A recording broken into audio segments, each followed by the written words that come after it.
Hi, ഒരു കഥ പറയട്ടെ. ഒരിടത്ത് രണ്ട് കുട്ടികളുണ്ടായിരുന്നു. ഒരാൾ പാഠ്യത്തിൽ മുഴുവൻ ടോപ്പർ, എല്ലാ കാര്യങ്ങളും നന്നായി പഠിക്കും, എപ്പോഴും മുൻപന്തിയിൽ. മറ്റൊരാളോ എല്ലാ കാര്യങ്ങളും അത്ര വലിയ വശമൊന്നുമില്ല, ഒരു ആവറേജ് സ്റ്റുഡൻറ്റ്. പക്ഷെ അവന് കലയിൽ വലിയ താല്പര്യമായിരുന്നു. അങ്ങനെ വർഷങ്ങൾ കഴിഞ്ഞു.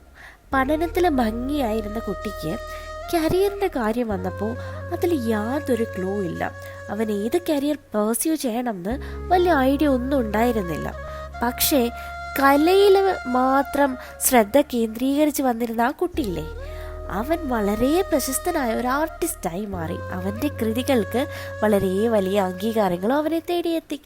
അപ്പോൾ പറഞ്ഞു വന്നത് എന്താണെന്ന് വെച്ചാൽ, എല്ലാ കാര്യങ്ങളും നമ്മൾ നന്നായി അറിഞ്ഞിരിക്കണം, അങ്ങനെയൊന്നുമില്ല.